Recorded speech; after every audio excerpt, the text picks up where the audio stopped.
Mari kita berdoa bersama-sama.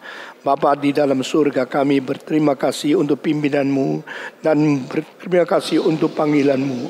Di dalam sepanjang jalan hidup kami, Engkau tidak meninggalkan kami, Engkau tidak membuang kami. Engkau satu langkah demi satu langkah menyatakan kemurahan dan pimpinan Tuhan kepada kami. Kami serahkan diri kami ke dalam tangan Tuhan.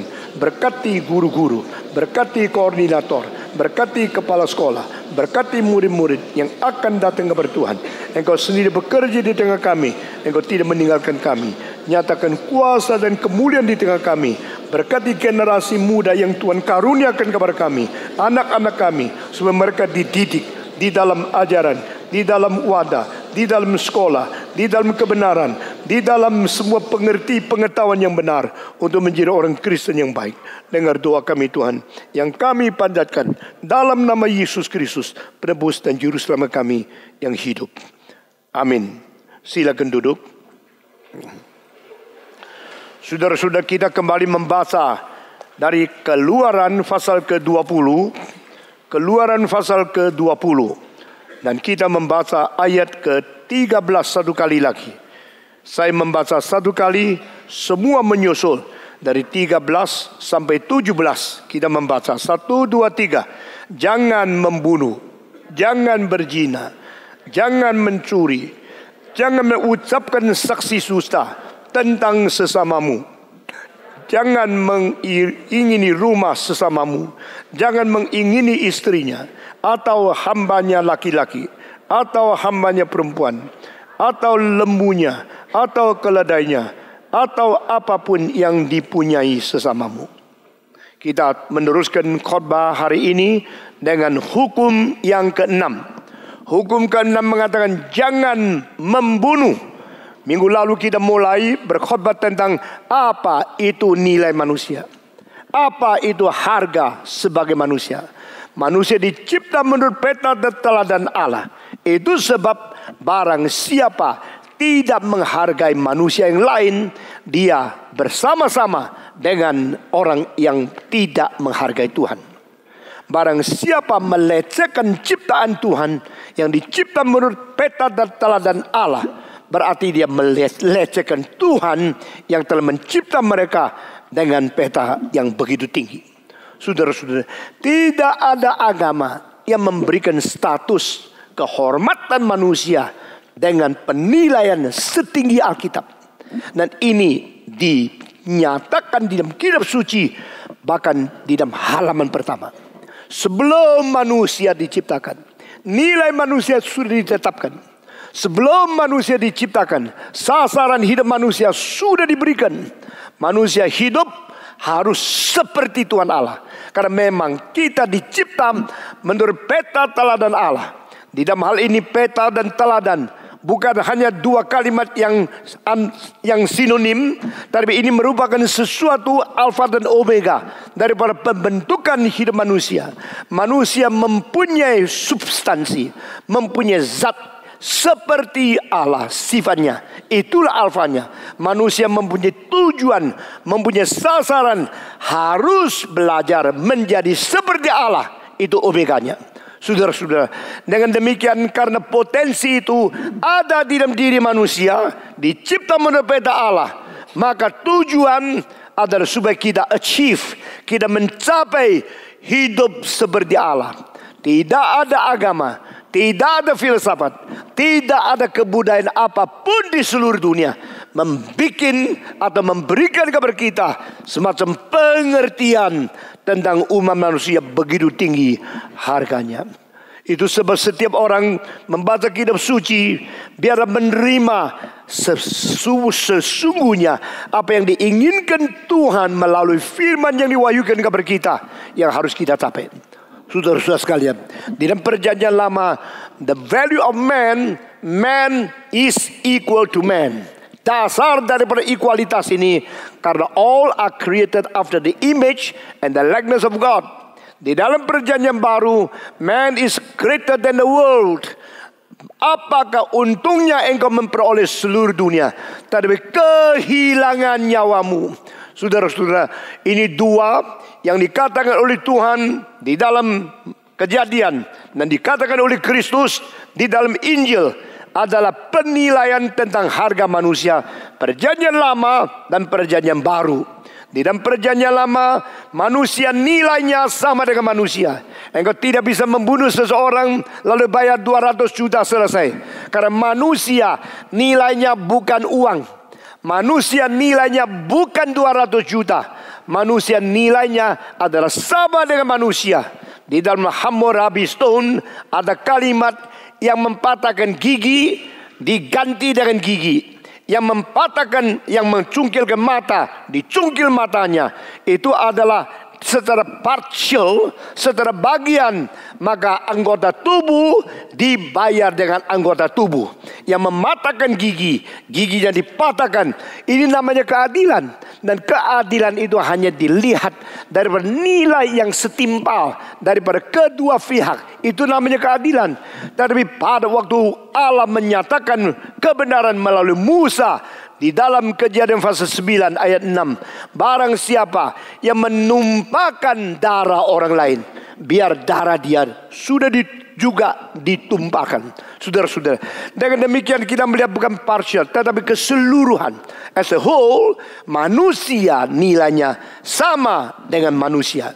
Tidak ada seseorang boleh menganggap diri lebih tinggi dari orang lain. Dilihat dari sudut asasi manusia.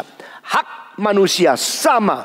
Orang kaya manusia, orang miskin manusia, orang berkedudukan tinggi manusia, orang rakyat jelata manusia, orang yang sempurna manusia, orang yang cacat manusia, orang laki-laki manusia, orang perempuan manusia.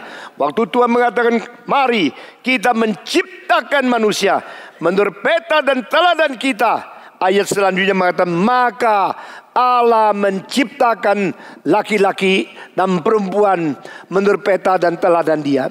Dengan demikian kalimat pertama kali muncul dalam sejarah tentang ekualitas antara pria dan wanita itu ada di kitab suci. Bukan di dalam perjuangan masyarakat, bukan di dalam filsafat selanjutnya, bukan di dalam perkembangan sejarah sampai akhir zaman. Baru feminisme berusaha meningkatkan kedudukan perempuan sama dengan manusia.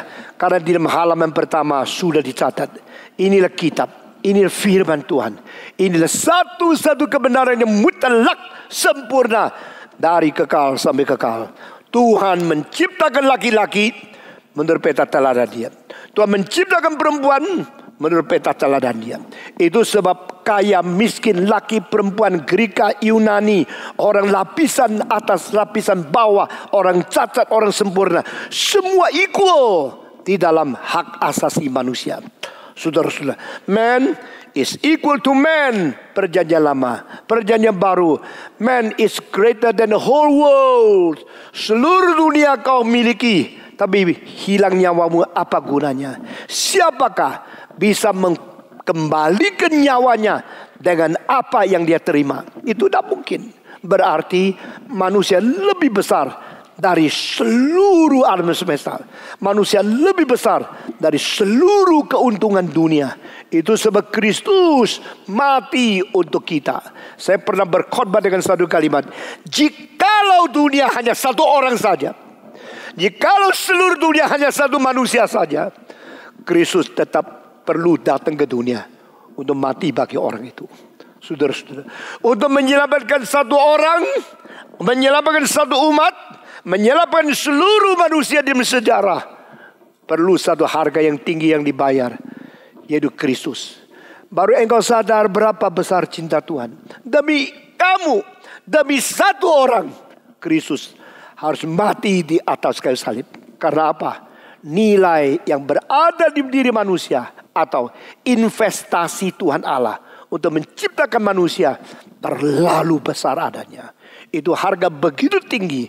Maka pada waktu kita melecehkan diri, kita menjual diri, kita mempermainkan jiwa diri, kita menurunkan harkat diri untuk berjudi, berzina, berbuat dosa, kita sangat melukai hati Tuhan.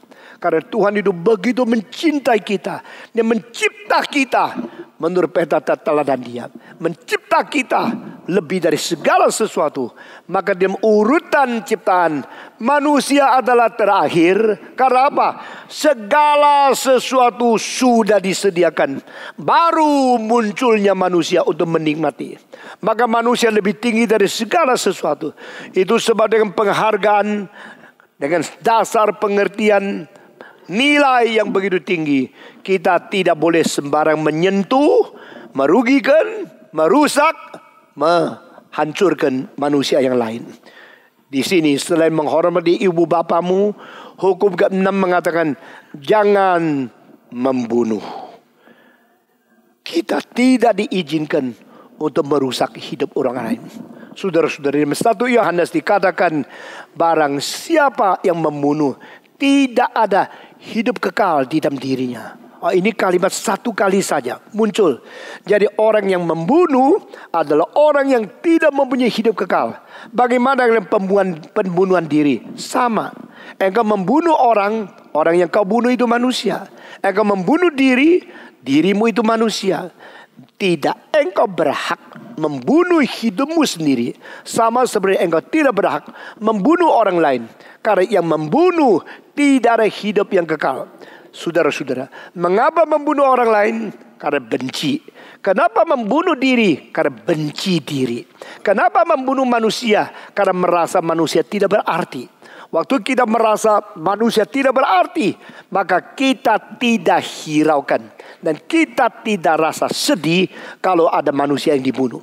Jikalau kita rasa diri kita hidup tidak berarti, maka kita tidak menyesal akhirnya membunuh diri. Tapi saudara-saudara, waktu engkau membunuh orang lain atau membunuh diri, itu terjadi satu penilaian yang salah. The wrong evaluation of human life. Itu sebab saya berkata kepada saudara, bagaimana susahnya pun engkau harus hidup tahan terus. Jangan pikir membunuh diri. Karena membunuh diri sama membunuh orang lain sama-sama membunuh manusia. Kadang-kadang kita sulit, hidup itu sulit. Banyak hal yang tidak tercapai, banyak hal yang tidak bisa kita utarakan, banyak hal kita tidak bisa tanggung. Sehingga kita rasa kesulitan jauh lebih besar dari kekuatan kita hidup terus. Akhirnya kita mikir, aduh sudahlah, selesaikan hidup saja, bunuh diri saja. Dan ini pikiran dari iblis. Karena ini pikiran adalah melecehkan ciptaan Tuhan, menghina manusia yang dicipta menurut peta dan teladan Tuhan. Saudara-saudara sekalian, pembunuhan diri, pembunuhan orang lain, ini semua akibat daripada salah penilaian tentang arti hidup manusia. Saudara-saudara, di dalam memberikan satu pengertian tentang apa arti hidup, orang Kristen mempunyai cara tersendiri yang berbeda dengan semua agama dan orang sekular yang belum mengenal firman Tuhan. Yang paling optimis itu adalah orang-orang yang dangkal, dan paling pesimis adalah orang-orang paling pintar. Yang pesimis biasanya pintar, tetapi pintar ditambah dengan tidak jalan keluar.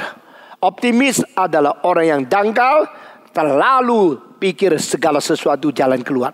Saudara-saudara, di dalam gereja kita melihat ada 3 macam hidup tentang penilaian manusia. Pertama adalah orang-orang disebut itu adalah Epicureanisme.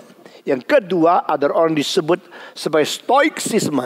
Yang ketiga adalah orang-orang yang disebut Skepticisme.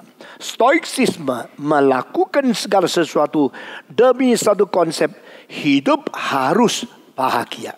Stoicisme melakukan segala sesuatu dengan satu konsep dasar manusia harus baik. Dan skeptisisme mengatakan sebenarnya kita jujur saja. Apa itu baik, apa itu nilai, apa itu benar, apa itu tidak benar, apa itu bagus, apa itu jelek, apa itu patut, apa tidak patut. Semua itu merupakan tidak mungkin kita pastikan. Maka kita meragukan segala klaim, segala macam definisi, segala macam yang dikatakan oleh manusia. Kita tidak mungkin mengiyakan karena kita ragu-ragukan. Sehingga ketiga macam ini yang merajalela di dalam bagaimana hidup di dalam dunia. Orang-orang Epicurus, mereka mempunyai seorang pendahulu atau seorang pemimpin yang sebenarnya sangat agung. Akhirnya sudah diselewengkan menjadi ajaran yang tidak lagi setia kepada asli. Hal ini hari ini saya bukan mengajar filsafat, tapi saya berkata secara singkat saja. Epicurus seseorang yang cari bahagia. Dan menurut dia bahagia itu adalah perdamaian. Perdamaian itu meliputi 3. Pertama, berdamai dengan diri. Kedua, berdamai dengan semua orang lain. Ketiga, berdamai dengan alam. Peace with yourself, peace with others, and peace with all nature. Kalau engkau hidupmu dan dirimu, engkau puas. Hidupmu dengan dirimu, engkau sadar ada keharmonisan, perdamaian. Engkau malam enak tidur bukan? Kalau engkau kerja berat, tapi engkau tidak dapat sesuatu upah yang memadai, engkau rasa sangat jengkel. Kalau engkau baik kepada orang lain tidak baik sama kamu, engkau rasa tidak senang. Lalu engkau mulai tidur tidak enak, engkau mulai menanam benci dan sebagainya. Akhirnya dirimu tidak sejahtera kepada dirimu, dirimu tidak damai dirimu. Itu menjadi suatu kesulitan yang besar. Saudara-saudara sekalian, baru-baru saya lihat surat kabar di Hong Kong, saya kaget. Ada orang begitu jahat. Dia tulis di dalam internet, saya mau jual tengkorak kepala orang. Siapa yang perlu beli sama saya, bayar begini, saya akan kasih. Dan kita janji tempat untuk menukar uang dengan tengkorak itu. Dia cuma main-main. Waktu dia main-main gini, betul-betul ada orang telepon sama dia. Saya mau beli tengkorak, harga berapa? Sudah bicarakan harga ada berapa ribu dolar. Lalu dia oke, saya minggu depan kasih tengkorak kepala orang. Itu sudah janji itu, tuh dia bilang dari mana cari tengkorak ya? Di mana cari, bunuh orang kah atau bagaimana? Dia berunding sama kawan akrabnya. Kawan akrabnya bilang, mari kita curi tengkorak orang yang sudah mati di dalam satu kuburan, di dalam satu tempat di mana saya tahu itu orang kaya punya kuburan dan sebagainya. Malam-malam 2 orang itu pergi mencuri, menggali dari kuburan dan sebagainya. Akhirnya diambil satu tengkorak, betul-betul dijual.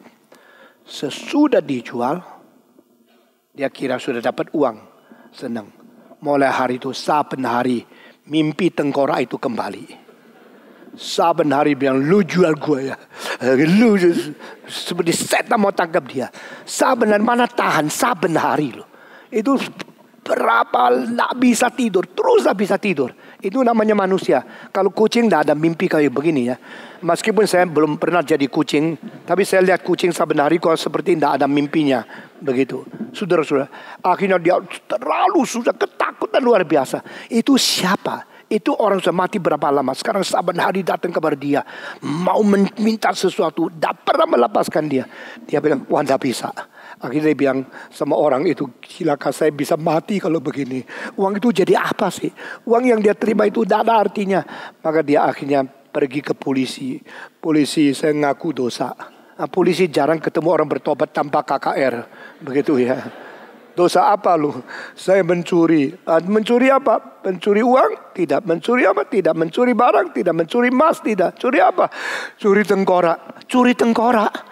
Saya tak pernah jadi polisi begini lama, tak pernah dengar orang curi tengkorak. Curi dari mana? Betul-betul.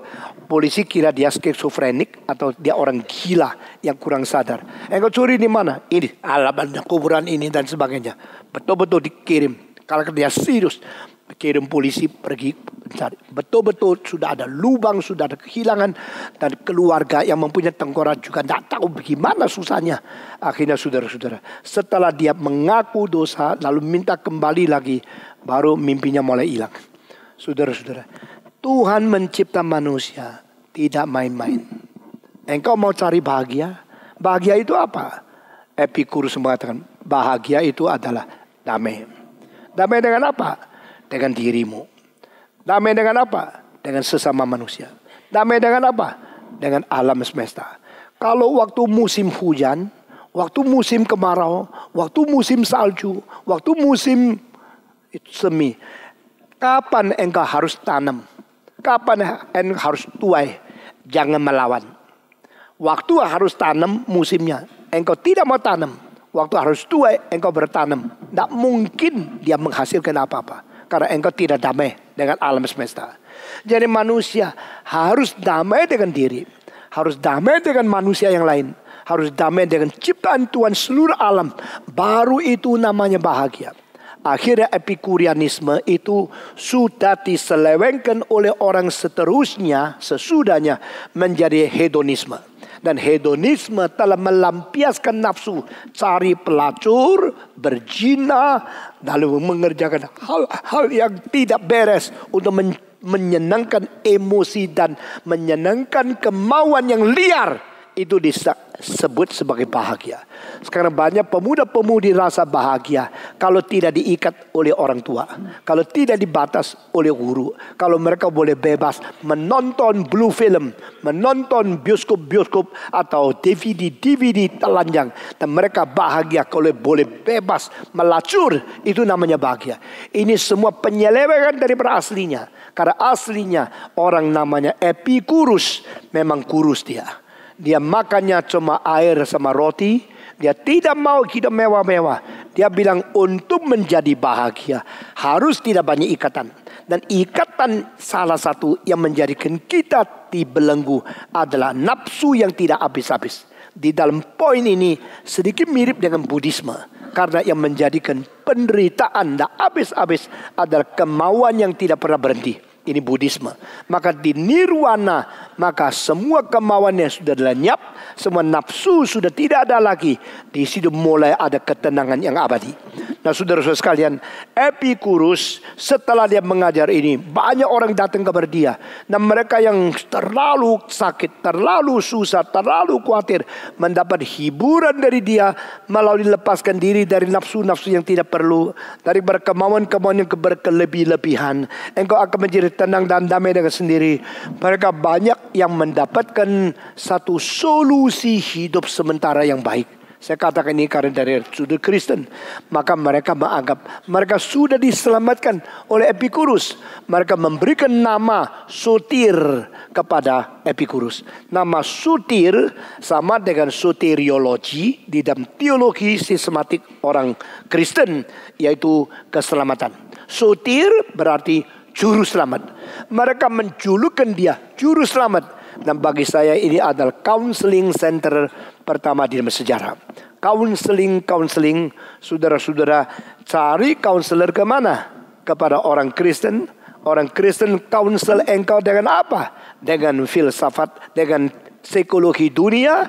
Itu bukan counseling. Saudara-saudara, jadi perdamaian dengan diri itu penting sekali. Sedangkan itu kedua adalah Stoicisme. Stoicisme oleh beberapa orang termasuk Zeno yang berada di Stoa. Nah, di tempat itu mereka membicarakan tentang bahagia manusia. Kesimpulan adalah harus berbuat baik. Kalau engkau hanya damai saja dengan diri, belum engkau bahagia. Kalau engkau berbuat baik, memberikan sesuatu keluar daripada hidupmu menjadi bahagia pada orang lain, kebajikan itulah yang membuat engkau damai. Dan engkau baru bahagia kalau engkau sudah berbuat baik. Nah, ini saudara-saudara, cara-cara orang Greka menangani bagaimana hidup menjadi arus utama. Setelah 300 tahun Aristoteles meninggal dunia, maka dunia pada waktu itu tidak lagi menghiraukan ilmu kah, astronomi kah, atau biologi kah, atau semua studi-studi mengenai alam.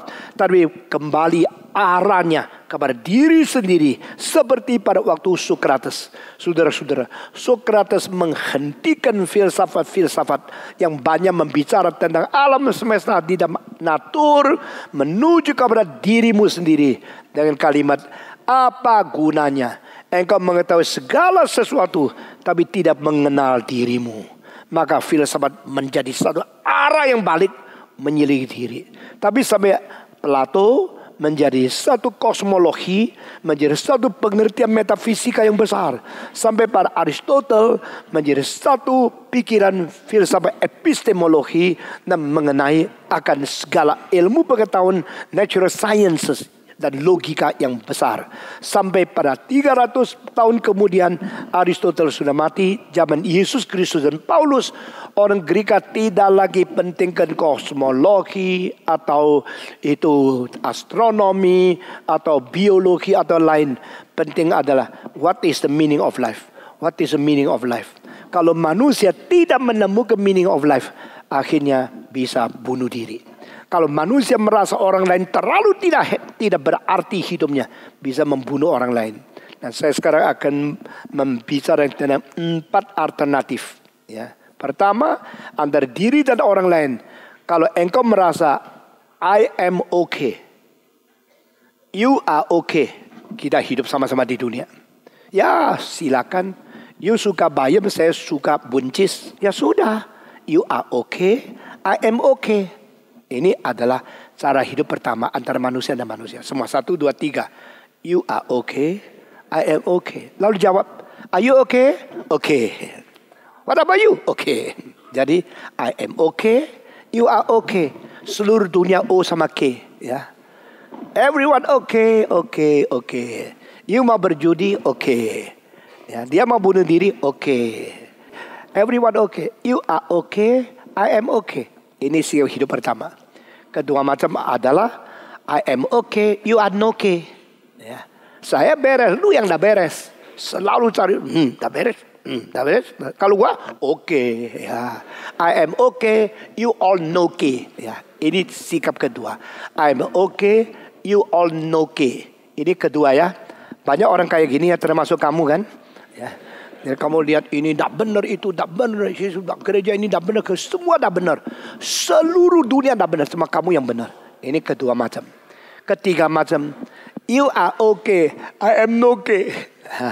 Kalau lihat ini orang, aduh bajunya bagus, orang itu badannya bagus, orang itu kacamatanya bagus, orang itu aduh kukunya bagus, orang itu mobilnya bagus, semua bagus. Semua gua ini tidak ada apa-apa. Saya ini miskin, saya goblok, saya ditolak, saya sakit-sakit. You are okay, I am no okay. Ini macam ketiga. Ya, hidup manusia ada 4 macam standpoint. Bagaimana engkau menilai dirimu sama orang lain. Keempat macam, you are no okay, I am no okay. Lu juga dah beres, gua dah beres. 4 macam ini kalau masih di pertengahan, tidak memuncak, belum ekstrim, masih boleh sedikit tahan hidup terus. Itu namanya paksa-paksa dah rela, tetapi juga hidup terus lah. Pokoknya bohat-bohat jalan terus. Ya, bokeh-bokeh hidup terus. Ya, sudah dengan keadaan terpaksa ya jalan seperti biasa, jalan terus. Tetapi itu sikap bisa berubah loh. Sikap oke, bisa berubah. Makin lama memuncak sampai menjadi radikal ekstrim sampai memuncak. I am absolutely okay. You are absolutely no okay. Atau I am absolutely no okay. You all absolutely okay. Saudara-saudara, kalau sudah memuncak sampai ekstrim, apa terjadi? I am okay, you are okay. Ekstrim, akhirnya kebebasan liar yang merajalela masyarakat.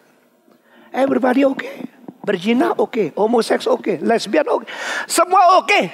Sudah akan membiarkan kebebasan yang liar merajalela di seluruh dunia, dan kita biar dunia kacau, dan kita tidak kerja apa-apa. Karena apa? Okay, everything is okay. Everyone is okay. Every kind of attitude is okay. Every kind of stream of the philosophy is okay. Every current is okay. Semua sama, semua. Kalau sikap ini, maka akhirnya kita menjadi orang acuh tak acuh, menjadi orang yang membiarkan segala sesuatu terjadi tanpa hirau, tanpa kontribusi, tanpa gelisah, tanpa takut, tanpa berusaha untuk merubah apapun. Semua oke kok. Korupsi oke. Pembunuhan oke, tidak apa-apa, semua oke. Ini kebebasan liar akan terjadi. Kalau semua oke, bagaimana? Oke, semua salah. Seluruh dunia salah. Doanya cuma satu, Tuhan, dunia kiamat saja. Cepat datang, habisi dunia, habisi. Kalau perlu saya yang habisi, mewakili Tuhan. Lalu bunuh diri. Saya tembak semua. Boom, tembak terjadi. Itu orang kenapa? Ada everybody okay. Semua orang tidak ada artinya. Kenapa kamu hidup? Oke kan? Saya bunuh. Setelah saya bunuh, saya akan ditangkap. Enak aja lu tangkap gua. Siapa lu? Polisi. Mengadili gua. Siapa lu? Pengacara. Kamu sendiri kan korupsi. Kamu sendiri tidak beres. Jangan tunggu kamu bunuh saya bunuh sendiri dulu. Itu oke. Jadi orang kalau sikapnya ada everybody oke, dia akan menghancurkan orang lain, akhirnya menghancurkan diri. Kenapa dia terakhir menghancurkan diri? Karena dia menghancurkan diri terlebih dahulu, tidak mempunyai kesempatan menghancurkan orang lain. Jadi dia tetap menganggap diri lebih penting dari orang lain. Dengan hak lebih tinggi dari orang lain, dia hancurkan banyak orang, baru hancurkan diri. Ini orang semacam ini banyak. Dan di Amerika, kampus-kampus sekolah tinggi. Saudara-saudara, Amerika termasuk sekolah, negara yang paling banyak sekolah yang tinggi, kampus yang paling baik, dan mendapatkan devisa $200 miliar setiap tahun hanya dari murid-murid dari negara miskin. Saudara-saudara, Amerika kaya karena apa? Sekolahnya baik. Orang itu kerja setengah mati, papa mama makan nasi sama kecap. Hanya dikirim ke Cornell, dikirim ke UPenn, setengah mati jual rumah supaya anaknya sekolah di situ supaya bisa pinter. Itu negara yang paling banyak pendidikan tinggi, tetapi menghasilkan orang Kristen yang baik. Karakternya berapa banyak? Tidak tahu. Sekarang hampir tidak ada. Itu soal Abraham Kuyper dan semua orang-orang reform menganggap itu pendidikan penting, tapi pendidikan harus dilakukan oleh siapa? Saudara-saudara, saya kira kalau setiap hal kita serius tangani, kita harus daripada teologi reform mengetahui dunia ini terlalu banyak hal yang tidak beres. Tetapi kita bukan orang yang you know ke, I know ke, bukan itu.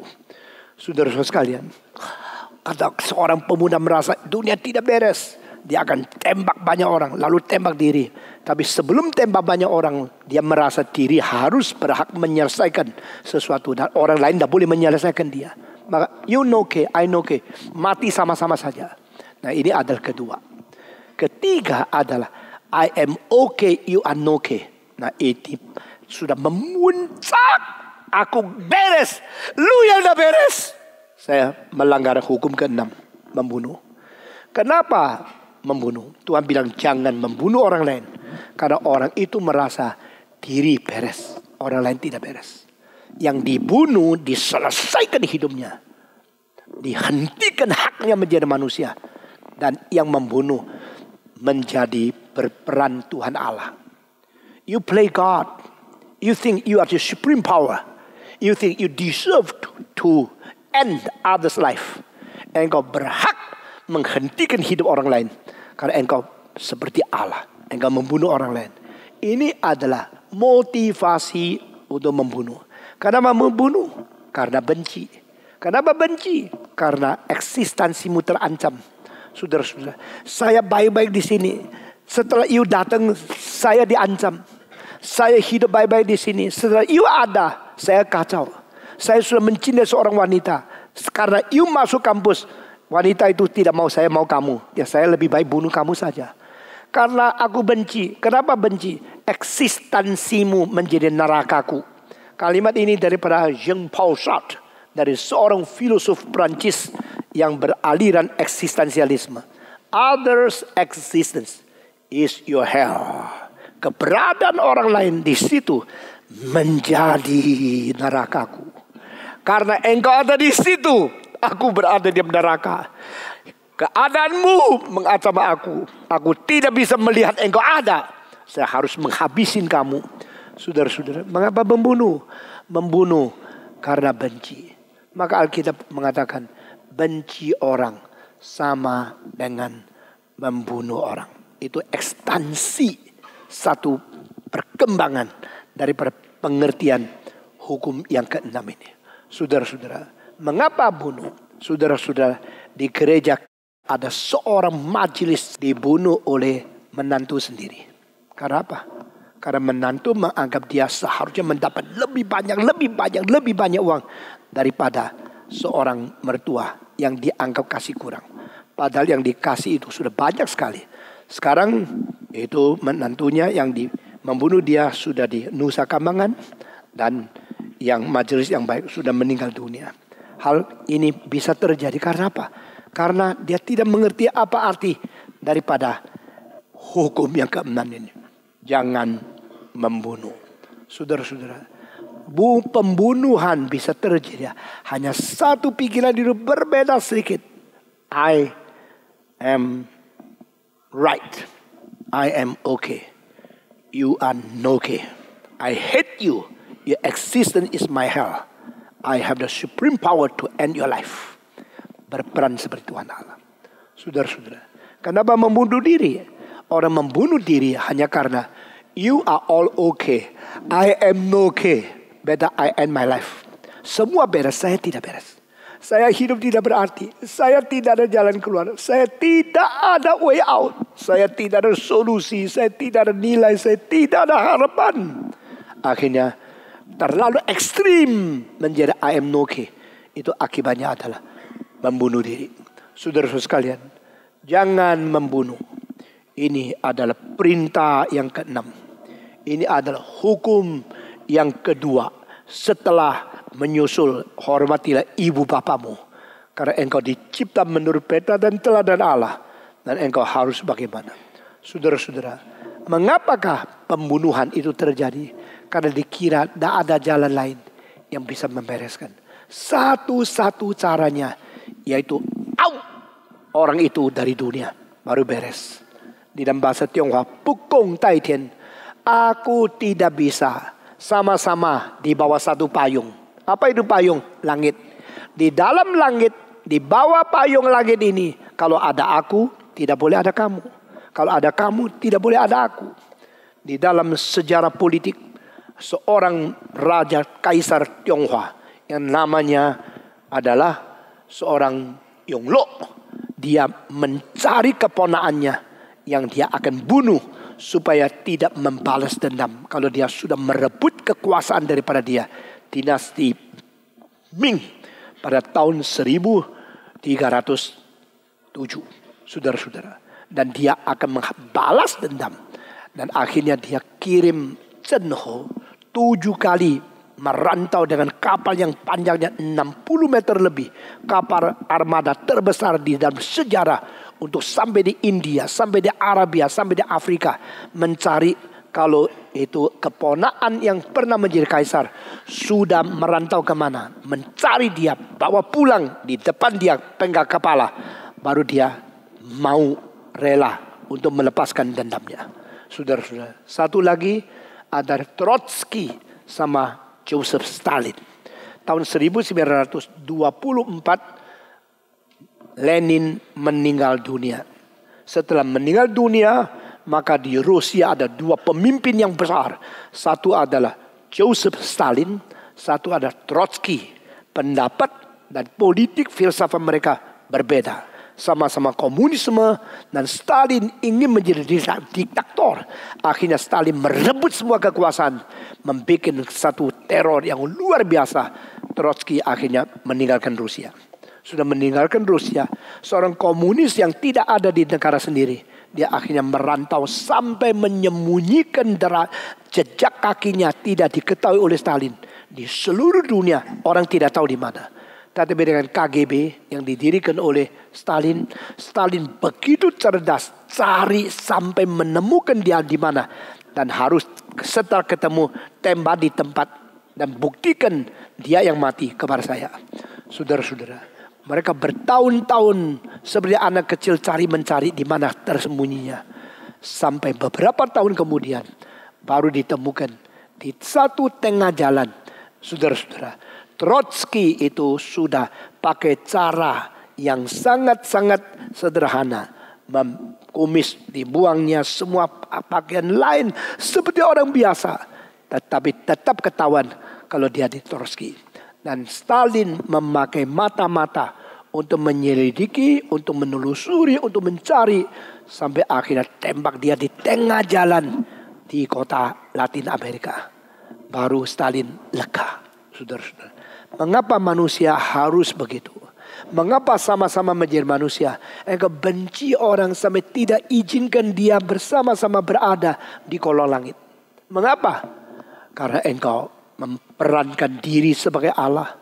Engkau membiarkan benci merajalela di dalam hatimu. Saudara-saudara, kebencian itu satu bibit yang kecil yang bisa menghancurkan seluruh umat manusia.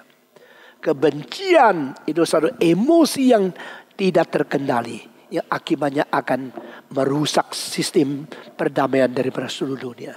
Kebencian itu menjadi penghasutan yang menakutkan.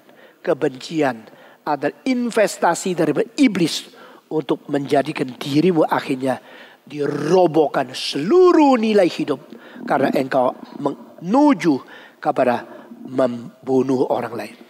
Waktu orang membunuh orang lain, dia selalu tidak pikir apa yang mungkin terjadi. Selalu tidak memikirkan sebelumnya akibatnya itu apa. Tapi setelah membunuh, baru mengetahui yang dia kira solusi sudah datang. Itu tidak pernah kunjung tiba. Dia kira way out sudah ada. Itu hanya satu kosong belaka. Dia kira musuhnya sudah tidak ada. Akhirnya lebih banyak orang memusuhi dia. Itu satu kebodohan yang sulit diketahui sebelumnya. Alkitab berkata, jangan membunuh. Kiranya nilai manusia kita kenal dulu. Lalu diri kita berhak sampai di mana kita tahu sebelakangan. Akhirnya minta Tuhan memberikan cinta kasih untuk merubah hidup kita daripada kebencian, iri, benci, dengki, dan segala dendam yang merupakan api yang menghancurkan hidup. Kiranya Tuhan memimpin kita. Mari kita berdoa bersama-sama. Bapa di dalam surga, kami berterima kasih untuk semua perintah yang sudah Tuhan karuniakan kepada kami. Beri kekuatan dan ketaatan kepada kami. Beri bijaksana dan cinta kasih kepada kami. Sehingga kami boleh menghindarkan diri dari segala sesuatu yang melawan kehendak Tuhan. Dan menjadi orang yang mematuhkan diri di bawah pimpinan Roh yang kudus.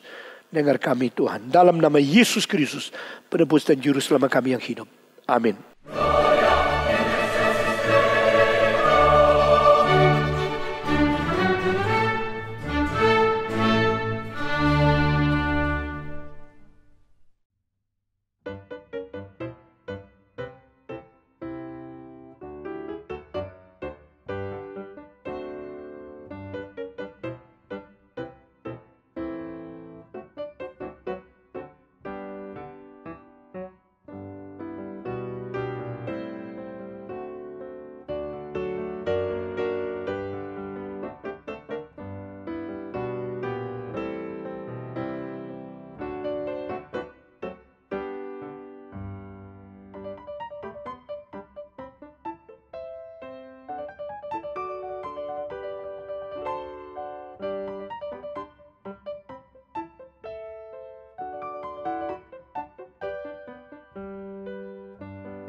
Tuhan.